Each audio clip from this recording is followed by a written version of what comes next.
Bonjour, bonsoir à toutes et à tous. Merci de votre fidélité à la télévision Pacifique. Bienvenue dans cette nouvelle édition d'Info Pacifique. Le projet de loi portant en création de l'agence devant contrôler l'enseignement supérieur, toujours dans l'impasse au Parlement. Les députés ont infirmé le quorum de la séance de mardi en présence du ministre de l'Éducation nationale, Pierre Josué Agénor Cadet. Troisième édition du programme de bourse d'excellence de 2 millions de gourdes au profit des élèves des 5 sections communales de Kinskov. Le député Alfredo Antoine, l'initiateur du projet, jubile. Commémoration hier soir à Pétionville des 10 ans de reconnaissance de la coordination nationale des vaudouisants haïtiens KNVA. À l'occasion, l'antinational Joseph Fritzner Thomas a lancé un message de paix et d'unité à tous les acteurs pour faire avancer le pays. Il en a profité pour saluer les efforts déployés par tous les secteurs pour faire respecter le culte vaudou et ses adeptes sur tout le territoire national. À l'étranger, réunion à huis clos ce mercredi du Conseil de sécurité des Nations Unies sur la précarité de la situation de la Ghouta orientale en Syrie.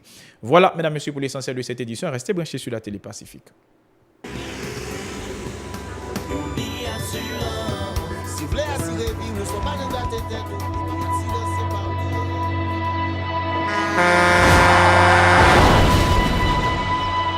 En général, mon parent me prend assurance.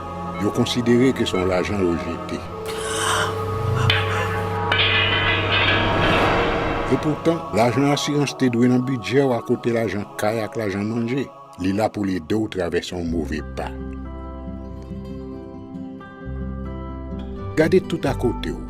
Ou avec comment gros problème qu'on entre sur le monde sans attendre. Mandez Dieu pardon, ça arrive au tout. Une assurance dit ou précaution pas capon. Les mal arrivés, les faux amis flair à saison a fait comme si on pas de jambe connaît. Une assurance après rétaver au pour le jour, continuer vivre la vie ou quitter ce course là non mais nous. Une assurance. Vivez en toute assurance.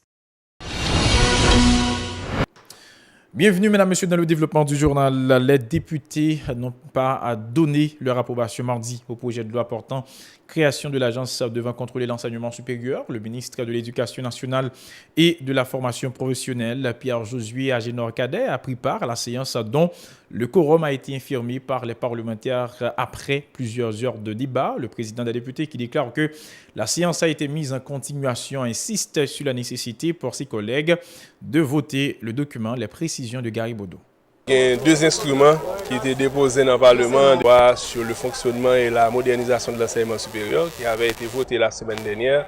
Donc cette semaine, c'est la création de l'agence devant et contrôler l'enseignement supérieur au niveau du contrôle de qualité, pas contrôler dans le sens autonomie ou bien liberté, puisque l'enseignement supérieur est libre, conformément à la Constitution. Donc après-midi, projet de loi ça a été en débat, le ministre de l'Éducation nationale là est venu. Donc nous faisons un premier appel nominal, tout le monde est venu, il y a un quorum, il y a 64 ou 65 députés. Au moment de passer le rapport au vote, donc nous constatons pas de quorum, donc nous mettons séance en continuation, toujours demain, nous allons continuer. On fait analyse pas, nous avons 64 députés dans la salle, donc nous n'avons pas tant de députés qui sont sortis pour faire vote là. Travailler dans la salle séance en lien, nous sommes des parlementaires, donc nous-mêmes, nous passer au vote par un quorum, nous lever séance. Le député de Kinskov, Alfredo Junior Antoine, a procédé mardi à la remise symbolique de chèques à des élèves qui ont été sélectionnés dans le cadre du programme de bourse d'excellence de 2 millions de gourdes implanté depuis 2 ans dans cette commune. Selon le parlementaire, cette initiative permettra aux bénéficiaires de couvrir les frais de leurs études dans leurs écoles et des universités privées de la capitale. La déclaration de Alfredo Antoine. Le bureau du député est fier d'investir dans l'éducation des jeunes de Kinskov. C'est ce qui a justifié ce programme d'investissement dans l'éducation mis en place depuis 2 ans. Nous faisons ça sans pas faire bruit. Ça n'est pas important.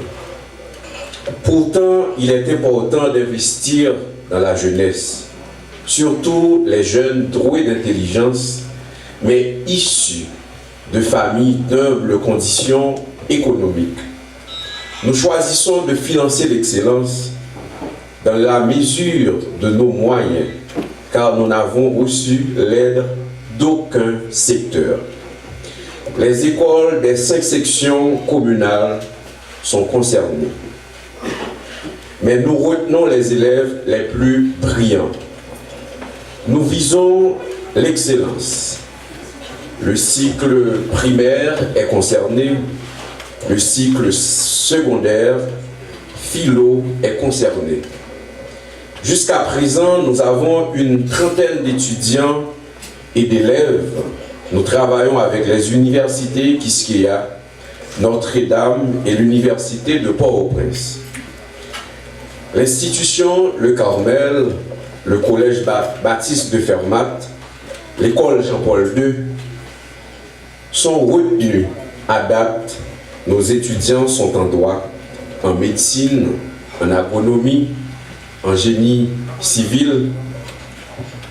Dans ces domaines, l'avenir est prometteur pour les familles de la communauté. Nous faisons quelques exigences. Jeunes qui dans le programme ça, les fins diplômés, yo pas doué oublier la caille. C'est continuer le travail pour Keskov. Même gens nous aidé yo, c'est pour eux même tout. Venir aider l'autre jeune qui a venu qui n'a difficulté. Nous pas là à vie. Le CASEC de Soukaï, l'une des 5 sections communales de Kinskov Bertoni-Alté, se réjouit de cette activité qui favorisera le renforcement de l'éducation dans la commune. Ces déclarations. Je dis à son grand plaisir pour nous dans la commune Kinskov. Côté que honorable député M. Alfredo Antoine, mettez ensemble avec toute commune. Un bon gens collaboration avec CASEC pour travailler tête collée. Nous féliciter pour l'initiative ça matin. L'initiative liée. L'initiative ça, c'est initiative moteur développement durable commune Kinskov. Pour qui ça peut nous dire moteur développement durable commune Kinskov? C'est parce que l'éducation c'est moteur. Si pas d'éducation, il n'y a rien qui a marché dans le pays. Mais nous félicitons l'initiative là, côté que les jeunes qui a formé, qui formé dans le domaine, qui va former dans le domaine de l'éducation. Et bien c'est comme ça tout. Il faut que nous gagnions l'autre monde qui formé dans l'autre domaine pour que la commune avance pour plus devant. Des bénéficiaires qui n'ont pas caché leur joie ont présenté leurs remerciements aux responsables. Écoutons l'un d'entre eux au micro de Nancy Constant de David Mercius. Remerciement spécial envers nos parents qui ont beaucoup lutté pour pouvoir trouver les moyens financiers afin qu'ils puissent nous permettre de trouver ce précieux pain quotidien. Remerciement à toutes les écoles de la commune de Kinskov, plus spécialement l'école Jean-Paul II, qui nous a assistés durant nos études classiques. Et puis, certainement, nous aurions commis une erreur scandaleuse, voire même grossière, sans ne pas saluer le courage ou encore l'effort de l'honorable député Alfredo, qui a pensé à nous et nous a octroyé cette bourse d'études. Merci infiniment.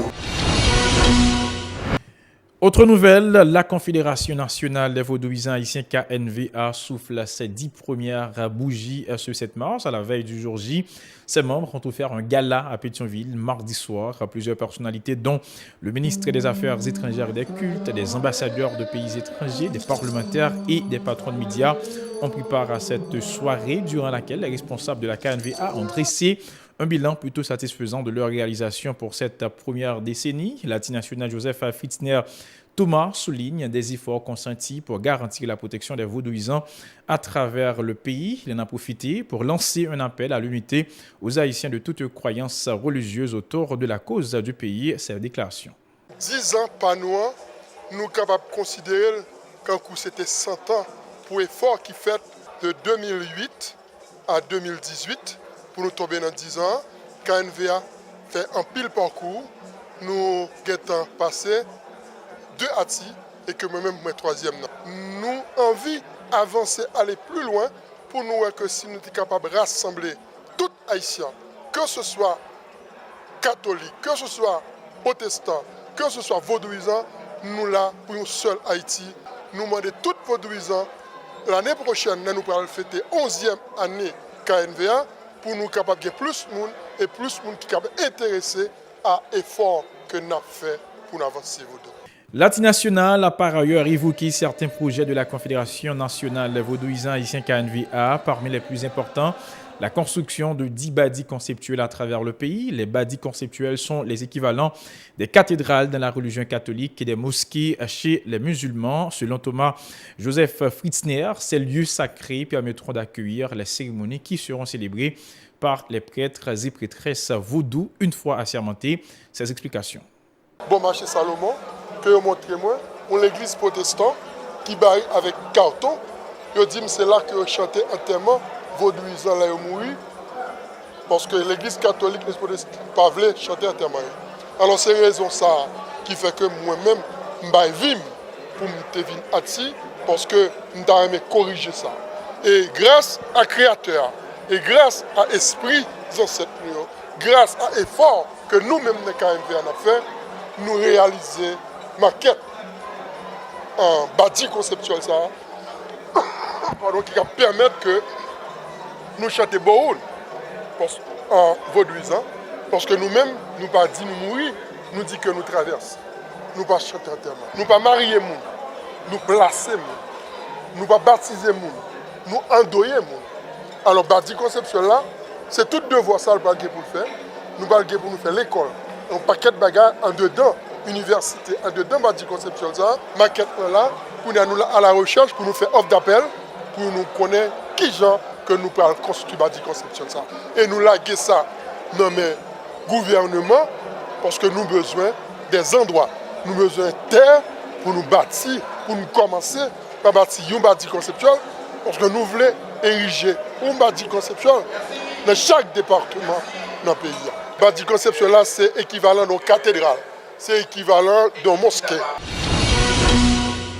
Coup d'œil à présent dans l'actualité internationale, le Conseil de sécurité des Nations Unies se réunit à nouveau à huis clos ce mercredi. Au menu des discussions, la situation intenable dans la Ghouta orientale en Syrie. Selon l'Observatoire syrien des droits de l'homme, une vingtaine de cas de suffocation et de difficultés respiratoires ont de nouveau été recensés lundi dernier dans la zone. La trêve quotidienne annoncée par les protagonistes n'est pas respectée et un convoi humanitaire a été obligé de repartir sans avoir déchargé toute sa cargaison, tandis que plus de 800 civils ont été tués depuis le 18 février, se désolent les humanitaires. L'ONU réclame encore la réouverture d'un couloir humanitaire. Un autre convoi d'aide devait partir hier mardi, mais il n'a pas pu. Elle appelle aussi au respect de la trêve.